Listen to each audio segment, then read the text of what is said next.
আসসালামু আলাইকুম বন্ধুরা, আজ আমি আপনাদের সঙ্গে শেয়ার করব একদমই নতুন দুইটি পিঠা রেসিপি একসাথে একই ভিডিওতে।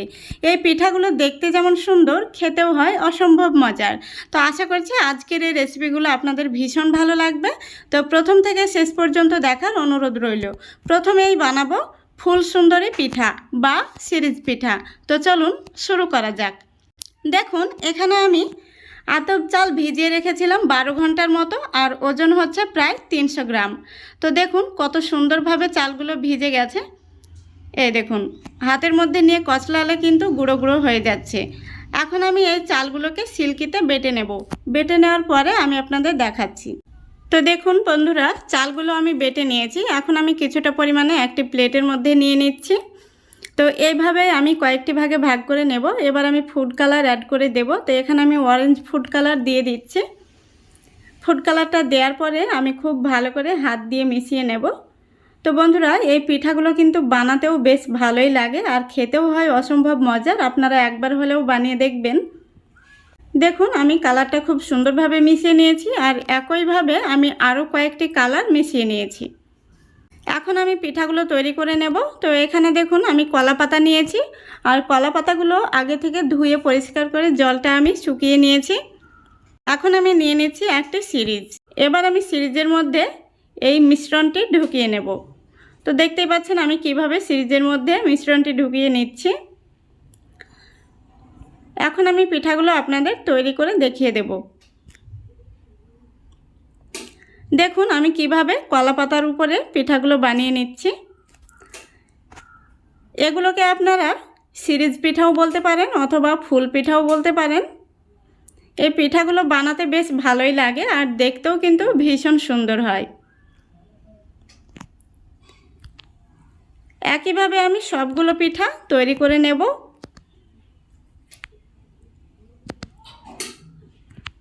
দেখতেই পাচ্ছেন আমি একই কালারের কয়েকটি পিঠা বানিয়ে নিয়েছি, আর এইভাবেই আমি কয়েকটি কালারের পিঠা তৈরি করে নিয়েছি। এখন আমি পিঠাগুলো সেদ্ধ করে নেব। সেই জন্য গ্যাসটা অন করে আগে থেকে হাঁড়ি বসিয়ে দিয়েছি, আর হাঁড়ির মধ্যে পর্যাপ্ত পরিমাণে জল দিয়েছি। এখন আমি দিয়ে দিচ্ছি খড়। খড়গুলোকে আমি একটু ভাপিয়ে নিয়েছি। এখন আমি এই খড়ের উপরে দিয়ে দেব কলা পাতা। কলা পাতার উপরে পিঠা দিয়েছি।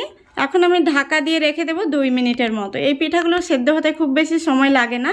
দেখুন 2 মিনিট হয়ে গেছে। এখন আমি ঢাকাটা তুলে নিচ্ছি। দেখুন পিঠাগুলো খুব সুন্দরভাবে সেদ্ধ হয়ে গেছে, আর কালারটাও কিন্তু দারুণ ফুটে উঠেছে। এখন আমি এই পিঠাগুলো তুলে নিচ্ছি। তারপরে আমি অরেঞ্জ কালারের পিঠা বসিয়ে দিলাম, আবারও একইভাবে ঢেকে দিচ্ছি। তো এইভাবে আমি আবারও 2 মিনিট পর ঢাকনাটা খুলে নিলাম। দেখুন এই পিঠাগুলোও কিন্তু খুব সুন্দরভাবে হয়ে গেছে। একইভাবে আমি সবগুলো পিঠাই কিন্তু এইভাবে সেদ্ধ করে নেব। পিঠাগুলো আমি সেদ্ধ করে নিয়েছি। দেখুন সবগুলো পিঠাই সেদ্ধ করা হয়ে গেছে। দেখতে কত সুন্দর হয়েছে। এখন আমি পিঠাগুলোকে একটি প্লেটে সাজিয়ে নিচ্ছি। সবগুলো পিঠা আমি সাজিয়ে নিচ্ছি। তারপরে চলে যাব রোদে। রোদে পিঠাগুলোকে আমি একটি একটি করে বিছিয়ে দিয়ে শুকিয়ে নেব। তারপরে আপনাদের ফিরে এসে দেখাবো পিঠাগুলো কেমন হয়েছে। এই পিঠাগুলো দেখতে খুবই সুন্দর হয়। দেখুন পিঠাগুলো আমি শুকিয়ে নিয়েছি, আর শুকানোর পরে পিঠাগুলো দেখতে আরও দারুণ হয়েছে। তো এইভাবে পিঠাগুলো শুকিয়ে নেওয়ার পরে আপনারা চাইলে ঘিয়ের মধ্যে হালকা করে ভেজে দুধের সেরা তৈরি করে এই পিঠাগুলোকে ভিজিয়ে খেতে পারেন। দারুণ হয়, খেতে অসম্ভব মজা লাগে। তো আজকের এই রেসিপিটা ভালো লাগলে অবশ্যই চ্যানেলটিকে সাবস্ক্রাইব করে পাশে থাকবেন। চলে যাচ্ছে আরও একটি পিঠা রেসিপিতে। তো আজকে আমি বানিয়ে দেখাবো একটি ডিম আর 1 কাপ ময়দা দিয়ে দারুণ মজার নরম তুলতুলে পিঠা রেসিপি। চলুন এই পিঠার রেসিপিটাও দেখে নিন। রেসিপিটা ভালো লাগলে অবশ্যই লাইক কমেন্ট শেয়ার করবেন এবং চ্যানেলটিকে সাবস্ক্রাইব করে পাশে থাকবেন। তো দেখুন এখানে আমি একটি মিক্সিং বোল নিয়েছি, আর প্রথমেই নিয়ে নিচ্ছি একটি ডিম। ডিমটাকে আমি আগে থেকে ভেঙে নিয়েছি। তারপরে দিয়ে দিচ্ছি 1/3 কাপ চিনি। চিনিটাকে আমি গুঁড়ো করে নিয়েছি। এবার দিয়ে দিচ্ছি স্বাদ মতো লবণ। লবণটা দেওয়ার পরে আমি একটি হ্যান্ড উইচ দিয়ে খুব ভালো করে ফেটে নিচ্ছি। ডিম চিনি আর লবণটাকে খুব ভালো করে ফেটে নিতে হবে। লক্ষ্য রাখতে হবে এই ব্যাটারের মধ্যে যেন কোনো রকম লাম্পস না থাকে। খুব সুন্দরভাবে ফেটে নিতে হবে।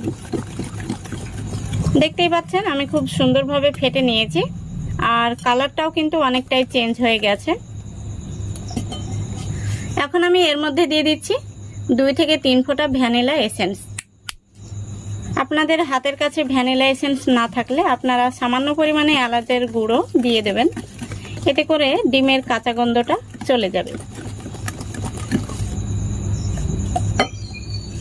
এখন আমি এর মধ্যে দিয়ে দিচ্ছি 1 টেবিল চামচ সাদা তেল। তেলটা দেওয়ার পরে আমি আবারও খুব ভালো করে মিক্স করে নিচ্ছি। দেখুন খুব ভালো করে মিক্স করে নিয়েছি। এখন আমি এর মধ্যে দিয়ে দিচ্ছি 1 কাপ ময়দা। এখানে আমি মেজারিং কাপ মেপে 1 কাপ ময়দা ব্যবহার করছি। আপনারা চাইলে চায়ের কাপ অথবা যে কোনো বাটির মাপ করেও নিতে পারেন। তারপরে দিয়ে দিচ্ছি বেকিং পাউডার। এখানে দেখুন বড় টেবিল চামচের 3 ভাগের 1 ভাগ দিয়ে দিচ্ছি। এখন আমি হ্যান্ড উইচ দিয়ে খুব ভালো করে মেখে নেব।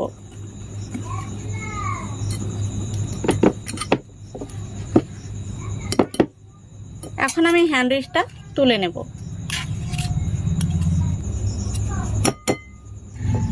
এখন আমি একটি চামচ দিয়ে ডোটাকে মেখে নিচ্ছি।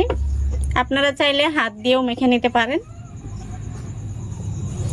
আশা করি দেখতে পাচ্ছেন, দেখুন ডোটা কিন্তু আমার মাখানো হয়ে গেছে। আমি চামচ দিয়েই খুব সুন্দরভাবে ডোটাকে মেখে নিয়েছি। এখন আমি ডোটাকে এভাবে ঢাকা দিয়ে রেস্টে রেখে দেব 10 মিনিটের জন্য। ফিরে আসছি 10 মিনিট পর। তো দেখুন বন্ধুরা 10 মিনিট হয়ে গেছে। এখন আমি হাতে সামান্য সাদা তেল মেখে নিয়েছি। প্রথমত চামচটা তুলে নেব,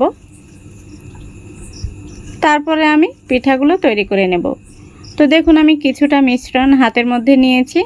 মিশ্রণটিকে আমি তালুর মধ্যে নিয়ে গোল করে নিচ্ছি। গোল করে নেওয়া হয়ে গেলে একটু লম্বা করে নেব। দেখুন পিঠাটা তৈরি হয়ে গেছে। আমি আরও একটি পিঠা আপনাদের তৈরি করে দেখিয়ে দিচ্ছি। প্রথমত তালুর মধ্যে নিয়ে গোল করে নিতে হবে, তারপরে একটু লম্বা করে নিতে হবে। একইভাবে আমি সবগুলো পিঠা তৈরি করে নিয়েছি। এখন আমি পিঠাগুলো ভাজতে চলে যাব। পিঠাগুলো ভাজার জন্য আমি আগে থেকে তেল গরম করে নিয়েছি। এখন আমি একে একে পিঠাগুলো দিয়ে দেব।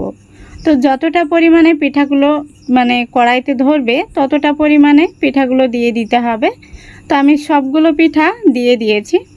এখন আমি পিঠাগুলোকে একটি কাঠি দিয়ে উল্টে দিচ্ছি। এইভাবে পিঠাগুলোকে নাড়াচাড়া করে উল্টে পাল্টে লাল লাল করে ভেজে নেব। তো বন্ধুরা এই পর্যায়ে বলছি, আমার চ্যানেলে প্রথম হয়ে থাকলে ভিডিওটিতে একটি লাইক দিয়ে সম্পূর্ণ ভিডিওটি দেখার চেষ্টা করবেন। আর ভিডিওটি ভালো লাগলে অবশ্যই সাবস্ক্রাইব করে পাশে থাকবেন।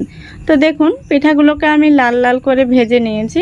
এখন আমি তেল থেকে তুলে নেব। দেখতেই পাচ্ছেন পিঠাগুলো দেখতে কত সুন্দর হয়েছে, আর ভেতরটা একদম নরম তুলতুলে। বাচ্চা থেকে বড় সবাই কিন্তু খুবই পছন্দ করবে, আর একবার যে খাবে খেতেই থাকবে। তো দেখুন পিঠাগুলো ভাজার পরে কত সুন্দর লাগছে দেখতে, ভীষণ সুন্দর হয়েছে। এমন পিঠা খেতে কে না পছন্দ করবে। তো আমি একটি পিঠা আপনাদের দেখিয়ে দিচ্ছি। দেখুন দেখতে যেমন সুন্দর, খেতেও হয় অসম্ভব মজার। দেখুন ভেতরটা কত সুন্দর হয়েছে, দারুণ মজার খেতে। আপনারা একবার হলেও বাড়িতে ট্রাই করবেন, অবশ্য একবার খেলে বারবার খেতে চাইবেন। তো আশা করছি আজকের এই রেসিপিটা আপনাদের ভালো লেগেছে। যদি ভালো লেগে থাকে অবশ্যই লাইক কমেন্ট শেয়ার করে দেবেন এবং চ্যানেলটিকে সাবস্ক্রাইব করে পাশে থাকবেন। আজকের মতো এখানেই বিদায় নিচ্ছি। সবাই ভালো থাকবেন, সুস্থ থাকবেন। খোদা হাফেজ।